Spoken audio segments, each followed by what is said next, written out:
नमस्कार। कार्यक्रम हमारे मेहमान में सभी दर्शकों का स्वागत है। दर्शकों, कहते हैं कि हमारा संगीत से जो रिश्ता है वो हमारे जन्म के साथ ही जुड़ जाता है। बच्चे के जन्म के बाद उसका पहला रुदन हो या उसकी पहली किलकारी, उसमें संगीत व्याप्त होता है। हम अपनी बात करें तो हमारे हृदय की धड़कन में संगीत है, हमारी धमनियों में बहते रक्त के प्रवाह में संगीत है, संगीत है हमारी सांसों के आरोह अवरोह में। प्रकृति की बात करें तो प्रकृति के कण कण में संगीत समाया हुआ है। फिर चाहे वो हवा की सनसनाहट हो, पक्षियों का कलरव हो, नदियों का बहता जल हो, उस जल के कलकल में संगीत है, झरनों के झरझर में संगीत है। संगीत से हमारा नाता वैसा ही है जैसा सांसों से हमारा नाता है। जब हम बात करते हैं संगीत की तो अनेक वाद्य यंत्रों के स्वर हमारी आत्मा में झंकृत होने लगते हैं। इसमें से सबसे मीठा जो स्वर है वो संतूर का स्वर होता है। आज के इस कार्यक्रम में हमने आमंत्रित किया है अंतर्राष्ट्रीय ख्याति प्राप्त संतूर वादक डॉक्टर चंदन कुमार जी को। चंदन जी, इस कार्यक्रम में आपका बहुत बहुत स्वागत। नमस्कार विपिन जी। चंदन जी, बात चली है संतूर की, आप संतूर वादक हैं जी। तो संतूर को लेकर के इस समय हमारे दर्शकों का, आपका, हमारा, हम सबका मन थोड़ा आहत है। आहत इसलिए कि 10 मई 2022 वो तारीख जिसने हमसे हमारा महान संतूर वादक पंडित शिव कुमार शर्मा जी को हमसे छीन लिया जी।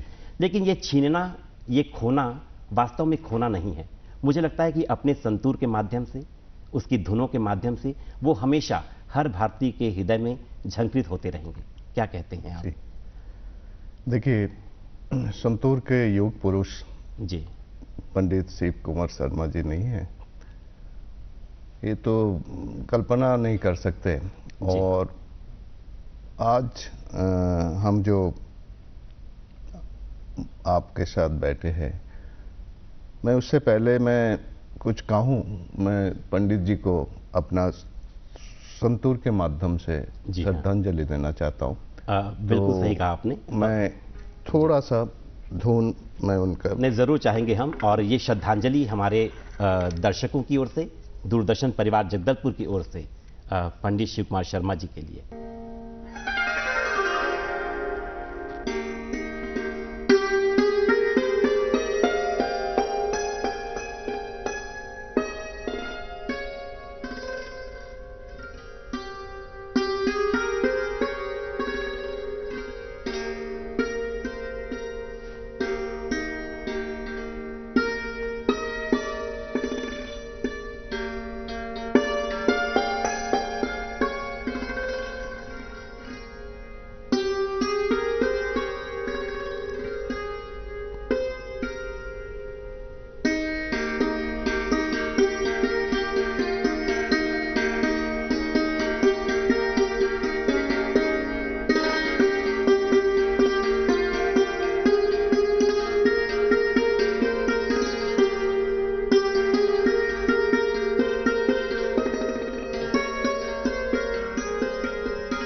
क्या बात है। ये जो सुरों के श्रद्धा सुमन आपने श्रद्धांजलि के रूप में अर्पित किए हैं, एक बड़ी शांति जो है वो आत्मा को महसूस हो रही थी।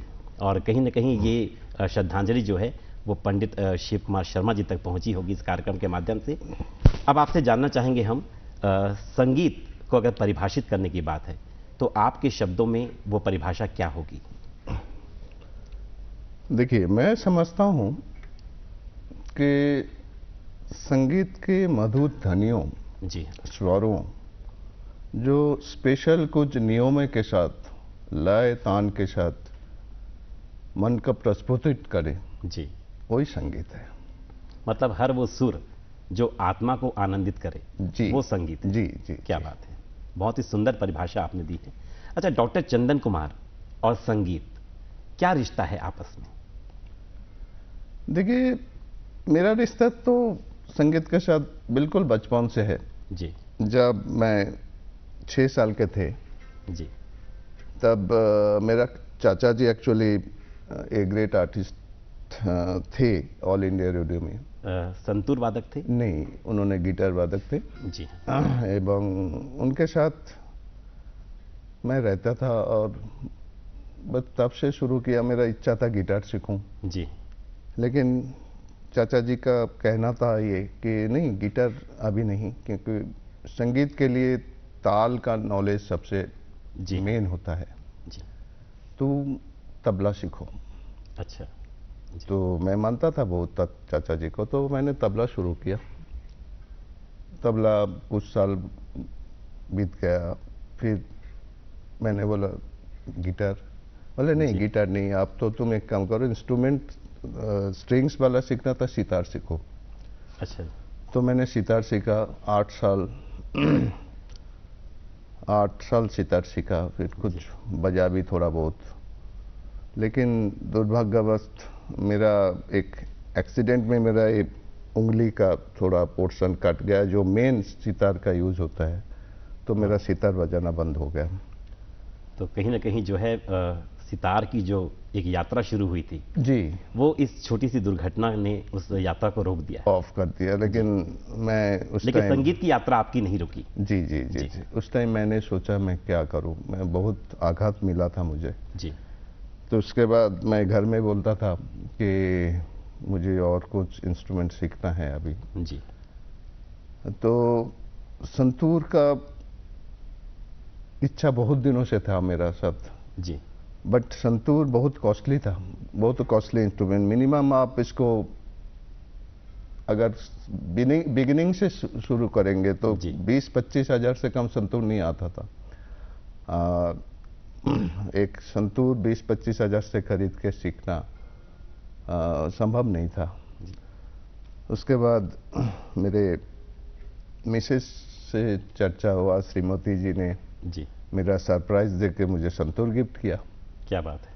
जी, तो बस तब से संतूर शुरू हो गया। मतलब कह सकते हैं कि जो प्रेरणा है चाचा जी के रूप में, वो भी आपको घर से मिली। जी जी जी। और संतूर जो है वो आपकी धर्म पत्नी के माध्यम से उपहार में मिला। मतलब परिवार का जो है बड़ा साथ रहा इस यात्रा में, ये कह सकते हैं। आपने शिक्षा की बात कही ताल के संबंध में, तो ये बताइए कि क्या आपने विधिवत संतूर वादन की शिक्षा ली है? जी, शुरू में तो कोई गुरु के साथ नहीं सीखा था, क्योंकि जितना मुझे सितार का नॉलेज था, जी, रागों के बारे में, इसका से थोड़ा सा आइडिया ले लिया था, सरगम क्या है, जी, तो फिर शुरू किया। उसके बाद मैंने विधिवत गुरु जी को, मेरा गुरु है वर्तमान गुरु जी, पंडित तरुण भट्टाचार्य, जो कोलकाता में है, एंड उससे पहले सीखा उनका जो गुरु, जी, उनके गुरु जी के पास मैंने संतूर सीखा। मतलब गुरु परंपरा जिस तरह से चलती है, शिष्य परंपरा चलती है, और अभी भी मैं सीख ही रहा हूँ। जी,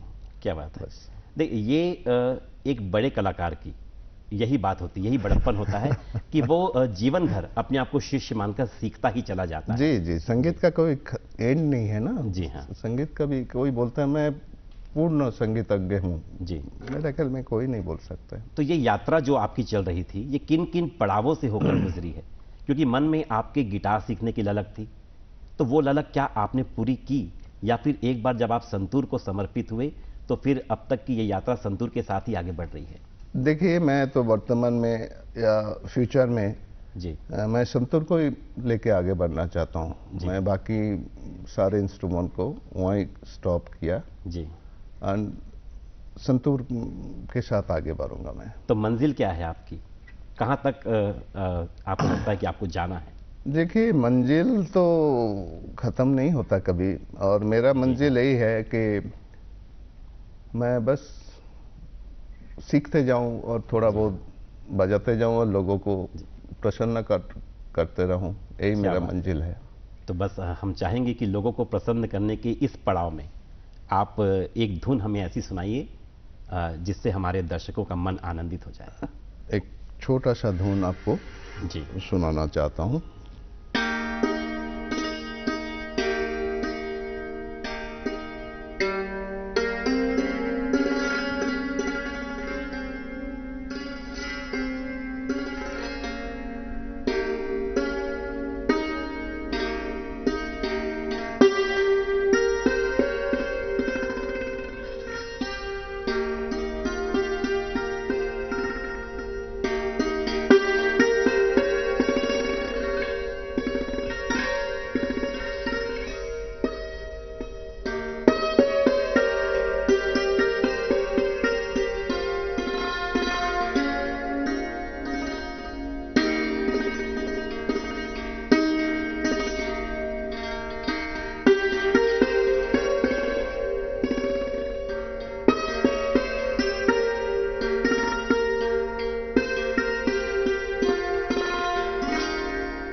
क्या बात है। मैंने देखा कि आपने इसमें कुछ बदलाव किए, कुछ समायोजित किया तारों को। तो ये तारों का समायोजन क्या रागों के परिवर्तन के साथ जरूरी होता है? संतूर में एक्चुअली बहुत सारे तार रहते हैं, 100 तार रहते हैं। 100 तार? 100 तार। क्या बात। तो 100 तार को स्वर में मिलाना बहुत बड़ा एक कठिन काम है। हाँ। और इसमें हम कोई भी राग बजाने के लिए हमें सारे स्वर को उसी हिसाब से तैयार करना पड़ेगा, मतलब स्ट्रिंग्स को। जी। तो हम, क्योंकि एक राग दूसरे राग के साथ कोई मैच नहीं होता, सब में नोट्स अलग होता है, स्वरगम अलग होता है, तो इसलिए हमें थोड़ा सा बदलाव करना पड़ता है इसमें। तो ये 100 तारों को समायोजित करना पड़ता है राग के हिसाब से। जी जी जी। क्या बात है जी। एक अद्भुत कला है और आप अद्भुत कलाकार हैं, ये कहें तो शायद गलत नहीं होगा। अच्छा ये बताइए, कई बार मन में ये बात आती है कि इस तरह के जो वाद्य यंत्र होते हैं जी, उनका प्रयोग शास्त्रीय गीतों में, संगीत में ही होता होगा, या फिर इससे अलग कुछ बात है? किस तरह के संगीत में संतूर का प्रयोग होता है? देखिए, संतूर एक्चुअली कश्मीर के लोकगीत में ज़्यादा यूज होता था जी। वर्तमान में संतूर का प्रचलन, वर्तमान में नहीं, ये 1800 साल पुराना, 1800 साल पहले से ये संतूर आ रहा है, चला 1800 साल पहले 1800 साल पहले से ही संतूर का शुरुआत हो गया था जी। वर्तमान में संतूर तो आप एकक संगीत, एकक वादन जी एंड लोकगीत, लोक संगीत जो कश्मीर में मैंने पहले ही बताया जी, और फिल्मी गान, कोई भजन, कोई गजल के साथ एज ए पार्ट म्यूजिक के हिसाब से संतूर का व्यवहार होता है। मतलब हर तरह के संगीत के लिए, गीतों के लिए जी बोल सकते हैं, संतूर जो है उसका प्रयोग हो सकता है, इसको बोल सकते हैं जी। तो ये खूबी है कह सकते हैं संतूर की। बिल्कुल। अच्छा, लेकिन आपके सामने जो ये संतूर है, हमने अक्सर जो देखा है, जो प्रचलित संतूर होता है जी, उसका स्वरूप कुछ अलग होता है और ये कुछ भिन्न प्रकार का मालूम हो रहा है। जी बिल्कुल। तो आपने इसकी क्या विशेषता है? हाँ, या इस तरह का इसका स्वरूप क्यों है? आपने बिल्कुल सही पहचाना जी। एक्चुअली इसमें कुछ नया हमने संयोजन किया, हमने बोलना भूल है, एक्चुअली ये मेरा गुरुजी पंडित तरुण भट्टाचार्य जी ने किया जी। इसमें ये देखिए सफेद सफेद जो छोटा, इसको मनका कहते हैं। ये मनका इसलिए उन्होंने यूज किया कि बारीक ट्यून, मतलब फाइन ट्यून करने के लिए इसको यूज होता है। क्या बात है। जैसे आपको दिखाऊं, मैं सुनाता हूं। जैसे जी, इसको हम अगर बारीक करना है,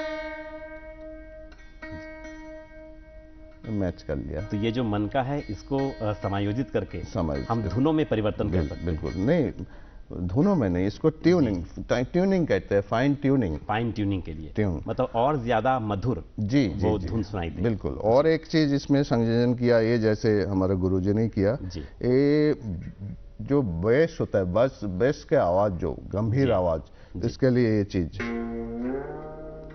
जी, ये आप नॉर्मल संतूर में नहीं मिलेगा। ये सिर्फ तरुणदा का जो स्टूडेंट है, तरुणदा का मतलब गुरुजी का, उसके पास ये संतूर मिलेगा। देखिए हर कलाकार की जो कला है वो उसकी खूबियों से पहचानी जाती है। बिल्कुल बिल्कुल। और समय के साथ साथ जितने भी महान कलाकार हैं उन्होंने अपने वादन में, गायन में हमेशा परिवर्तन किया है। जी। तो ये वाद्य यंत्र में जो परिवर्तन है ये आपके गुरु से आपको मिला गुरु से मिला है जी। और ये अब एक परंपरा के रूप में आगे चलेगा, ये कह बिल्कुल सकते हैं। बिल्कुल। जी। अच्छा, आपसे जानना चाहेंगे, विधिवत शिक्षा की बात हुई, प्रशिक्षण की बात हुई, कौन सा राग जो है वो आपको सबसे ज्यादा पसंद है जो आप संतूर में बजाते हैं? देखिए इसमें राग तो बहुत सारे हैं और सारे राग ही सबको अच्छा लगता है जी। और इसमें मुझे बहुत सारे राग अच्छा लगता है, जिसमें से सबसे अच्छा जो राग होता है जी हाँ, वो जन संमोहनी राग है जी। ये दक्षिण भारतीय राग, दक्षिण भारतीय संगीत का राग है। तो मुझे बहुत प्रसन्न करता है, बहुत खुशी देता है। तो आपसे ज़रूर वो हम सुनेंगे, लेकिन उससे पहले आपसे एक सवाल हमारा और जी कि आपने अंतर्राष्ट्रीय स्तर पर अनेक प्रस्तुतियां दी हैं, जी, अनेक सम्मान से आप नवाजे गए हैं। हम जानना चाहेंगे वो कौन कौन से सम्मान हैं जो आपके हक में, आपके अधिकार में आए हैं? देखिए गुरुजन का आशीर्वाद, माता पिता का आशीर्वाद, गुरु की कृपा से जी। मुझे कुछ सम्मान मिला है। जी जैसे सबसे बड़ा सम्मान जो अभी रिसेंटली मिला मुझे, जी डॉक्टरेट, संगीत के लिए डॉक्टरेट मिला। जी वो भी मैं 9 देशों में जी। अभी मेरा संगीत प्रदर्शन किया हूँ। क्या बात है। विदेशों में, तो जिसके कारण ये सम्मान मुझे दिया गया और भारतीय संगीत को प्रचार प्रसार के लिए सम्मान मुझे मिला है। सबसे बड़ा तो मैं यही मानता हूँ। इसके अलावा मुझे जो संगीत के लिए, संतूर के लिए सम्मान मिला है, सिंगापुर में मिला है, रामकृष्ण मिशन से मिला है जी, बैंकॉक में मिला है, दुबई में मिला है, एंड भारत में हमारा मध्य प्रदेश में मध्य प्रदेश सरकार द्वारा मिले हैं, बंगाल में मिला है। तो जिस तरह से आपकी संगीत की यात्रा चल रही है, मुझे लगता है वैसे ही पुरस्कारों की भी यात्रा जो है बंगाल में सबसे बड़ा, बंगाल में सबसे बड़ा सम्मान मुझे मिला है सब्यसाची अवार्ड। जी, सब्यसाची अवार्ड जो मुझे दिया गया है, इसलिए दिया गया है कि दोनों हाथ इक्वली चलता है जी। जो सब्यसाची उसी के कहते हैं जो दोनों हाथ चलता है जी। तो मेरा दोनों हाथ, म्यूजिशियन का दोनों हाथ तो चलता ही है, बट हाँ। मुझे इसलिए दिया गया कि मेरा 6-7 इंस्ट्रूमेंट में मेरा थोड़ा सा दखल है। जी हाँ, इसलिए सब्यसाची अवार्ड से नवाजा गया था मुझे। क्या बात है। जी हाँ। और दर्शकों के, श्रोताओं के मन में जो आपके लिए भावनाएं हैं, सम्मान है, वो भी एक पुरस्कार ही ये है। तो सबसे बड़ा सम्मान, इससे आगे तो कोई सम्मान नहीं होता है। आशीर्वाद, दर्शक का जो भालोबासा, प्यार, आशीर्वाद, सब इससे। अच्छा, इन्हीं दर्शकों को खुश करने के लिए, आनंदित करने के लिए आपने अनेक चुनौतियों का जीवन में सामना भी किया है। हमने सुना है कि एक कठिन दौर रहा है आपके जीवन का। उस कठिन दौर के बारे में कुछ बताइए और किस तरह से उसे एक चुनौती के रूप में लेकर आपने उससे पार पाया है।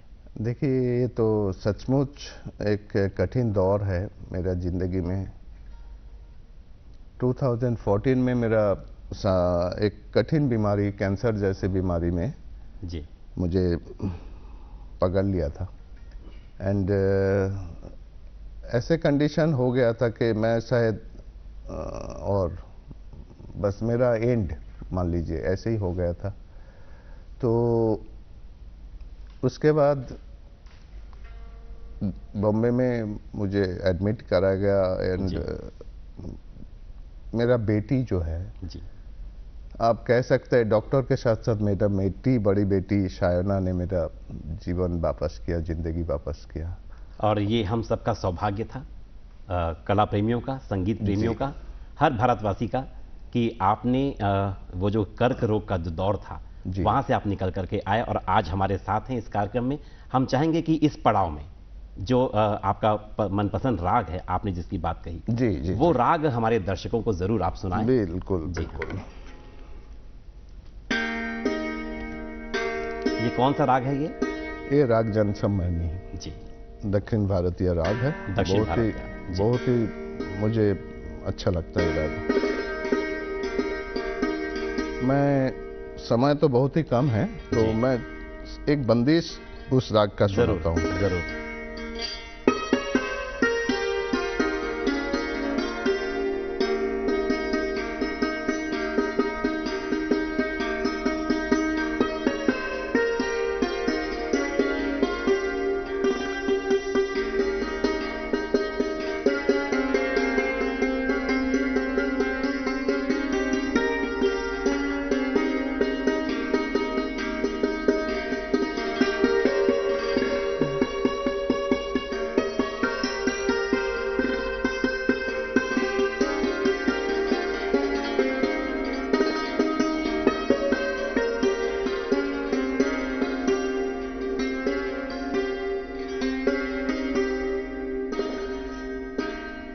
बहुत सुंदर, बहुत खूब। इस मोड़ पर जबकि ये इतना अद्भुत राग हमने सुना, आपसे केवल इतना जानना चाहेंगे कि नए दौर के जो कलाकार सामने आ रहे हैं, आप क्या कहना चाहेंगे उनसे? रियाज, अभ्यास, समर्पण, साधना कितनी जरूरी है? देखिए, मैं एक शब्द में एक बात कहना चाहता हूं जो सबके लिए है जी। वो बात है, आज रियाज करोगे तो कल राज करोगे। क्या बात है, बहुत सुंदर। हाँ, साधना करोगे तो जरूर उसका फल मिलेगा और सबको से ही नियमों को पालन करते हुए साधना करना चाहिए बस। जी चंदन जी, इस मोड़ पर हमारे सभी दर्शकों को आपने भाव विभोर तो किया ही है, आनंदित किया है और इस ज्ञान से भी, इस सीख से भी भरा है कि अगर हम रियाज करेंगे तो राज करेंगे, फिर चाहे वो कोई भी क्षेत्र क्यों ना हो। हमारे सभी दर्शकों ने आज जरूर अपने मन में ये एहसास महसूस किया होगा कि ये जो संगीत के जो स्वर हैं, ये जीवन को तो आनंदित करते ही हैं, एक नई ऊर्जा से, एक नई उम्मीदों से, आशा से हमें भर देते हैं। इस कार्यक्रम में आने के लिए, हमारे दर्शकों से रूबरू होने के लिए हम आपका बहुत बहुत धन्यवाद करते हैं। धन्यवाद सर।